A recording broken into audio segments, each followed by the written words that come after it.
Bien, vamos a seguir el siguiente caso, que consta de lo siguiente. Nosotros vamos a tener una determinada ecuación, que es la que sigue, ¿no? X por y por z más x por z al cuadrado más logaritmo natural de 2z más y menos 4 menos 6, que todo esto es igual a 0, ¿no? Entonces, básicamente hay que probar varias cosas, ¿no? Dado esto. En primer lugar, la idea es verificar que en este caso z es una función de x y, o sea, en este caso que está definida en forma implícita, ¿no? Decimos acá implícitamente, ¿sí? Implícitamente justamente por este tema. Una vez que tengamos eso, básicamente la idea es hallar, ¿sí?, la máxima derivada direccional de f en este punto que es el 1, 1, ¿sí? Y ver en qué dirección se produce la derivada. Entonces, ¿cuál es la idea acá, no?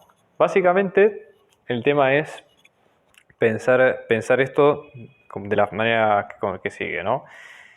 Obviamente, si ustedes observan la ecuación, z está puesto de forma tal que no es fácil, digamos, o de casi imposible, de hecho, despejarla en forma limpia en esa ecuación, ¿sí? O sea, yo no la puedo dejar sola la variable en un solo lado y poner el resto de las cosas del otro lado. Entonces, acá la idea es tratar de pensar esto como si fuera una superficie de nivel, o sea, darle a esta ecuación otro significado, como si fuera una superficie de nivel, ¿sí?, en este caso de nivel 0 de una determinada función, ¿sí?, una función, ¿sí?, de tres variables, f de x y z, f mayúscula, que en este caso es igual a 0, ¿sí? Entonces eso permite, digamos, darle otro enfoque al problema, ¿sí?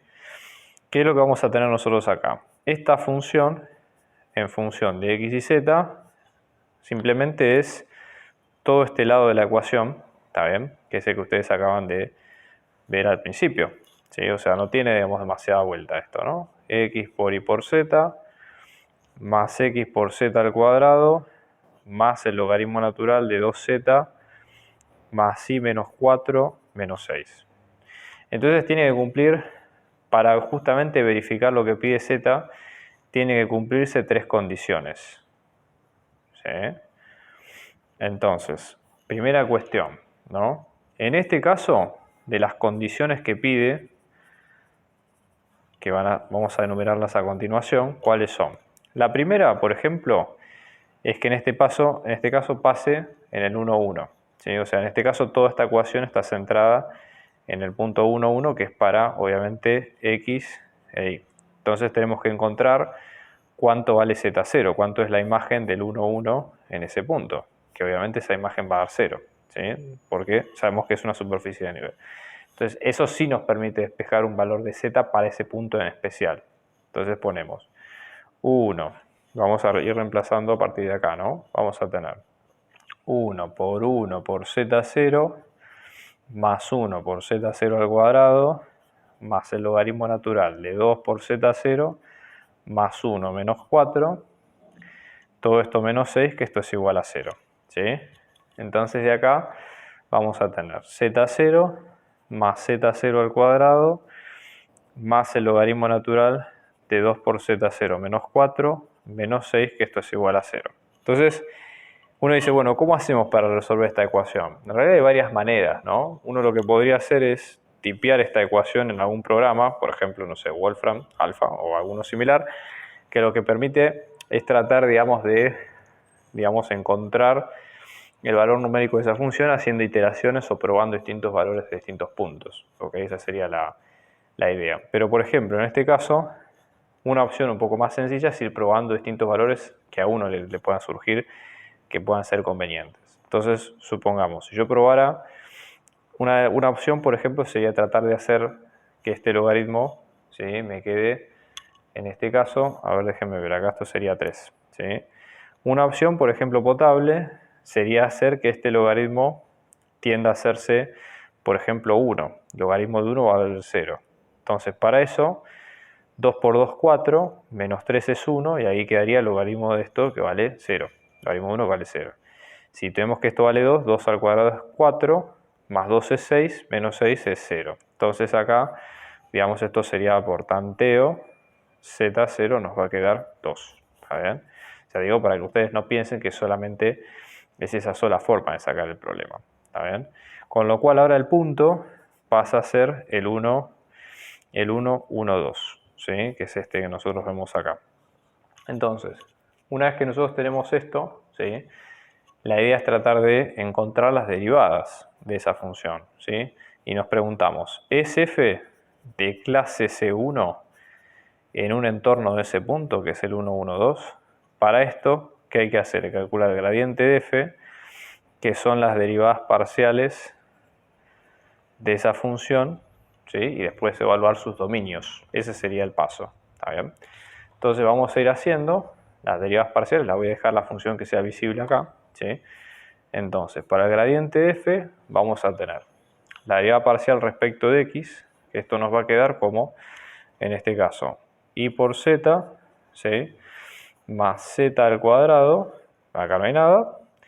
La derivada parcial respecto de y, que esto nos queda como xz más 1 sobre todo esto, y la derivada de y que es 1, así que esto nos queda como 1 sobre 2z más y menos 4, y la derivada parcial respecto de z, que esto tenemos como xy, ¿no? Más 2xz más, y la derivada de z, que acá es 2, todo esto sobre 2z más y menos 4. Bueno, una forma rápida de poder chequear esto, básicamente, es ver cómo nos queda el dominio de esa función en ese punto, ¿sí? Entonces, por ejemplo, en este caso, si nosotros reemplazamos cada una de las derivadas ahí en ese punto, que es el 1, 1, 2, nos vamos a encontrar que ninguno tiene problemas en el denominador, ¿sí? Recuerden acá, el punto es el 1, 1, 2. Si reemplazamos es 2 por 2, 4, más 1, 5 menos 4, que tenemos un 1, no se en el denominador, con lo cual hay que sacar obviamente el dominio de toda la función y todo, pero es digamos, un laburo extra que a lo mejor puede ser, vale la pena, pero digo, no es algo que puede llegar a rendir en los tiempos del parcial. Si tienen tiempo y lo quieren practicar, se los aconsejo. De todas maneras, ya está, con esto alcanza para decir que está bien definida la función y listo, ¿sí? No se hagan problema. Entonces decimos, f es de clase C1 en un entorno, en este caso, de el 1, 1, 2, ¿no? Una vez que tenemos esto, ¿sí? Ahí sacamos las derivadas, que simplemente hay que reemplazarlas, pero son las derivadas de la función original, ¿ok? Entonces el tercer paso va a ser sacar las derivadas de en x, en el punto, la derivada de y, en el punto, y la derivada de z. Simplemente lo que hay que hacer es reemplazar los valores en esta función. Entonces vamos a tener 1 por 2, que es 2, más 2 por 2, que es 4, ¿sí? Con lo cual acá vamos a tener que esto nos queda con, en este caso, las derivadas. Vamos a tener que esto es 6. La derivada de y, que acá nos va a quedar como 1 por 2, que es 2. Acá vamos a tener que esto es un 1. Entonces acá vamos a tener que esto es un 3. Y la derivada respecto de z, esto dijimos que era 2. Acá hay un 1, esto es 2. Esto es 2 por 2, 4. Más 2, que es 6. Más 1 por 1, que es 1. Y esto tenemos 7. Y acá, obviamente que la idea es que si z es una función de x, y, la derivada parcial de z tiene que ser distinto de 0, que es lo que nosotros acabamos de chequear sin problema. ¿Está bien? Con lo cual, lo que nosotros vemos es que con esto podemos calcular las derivas parciales de z. Por ejemplo, la derivada parcial de z respecto de x en el 1, 1 nos va a quedar menos la derivada parcial de f respecto de x en el 1, 1, 1, 1, 2, porque acá lo estamos pensando como una superficie de nivel, sobre la derivada parcial de z en el 1, 1, 2, que esto nos queda, ¿sí? Menos 6 séptimos. Y cuando volvemos a replicar lo mismo, pero para y, esto nos queda menos la derivada parcial respecto de y en el 1, 1, 2, sobre la derivada parcial respecto de z, que esto nos queda menos 3 séptimos. ¿Ok? Con lo cual, nosotros tenemos que pensar, en este caso, siempre nos dicen, ya verificamos que z con esto verificamos que z es igual a f de xy o está definida en forma implícita. Esto ya lo probamos con todo lo que acabamos de ver y los pasos que vimos hace un ratito, ¿sí? Ahora está el tema de calcular cuál es la máxima derivada direccional. Entonces, la idea sería la siguiente. Hay una parte de teoría, acá dije que es lo mismo, perdón.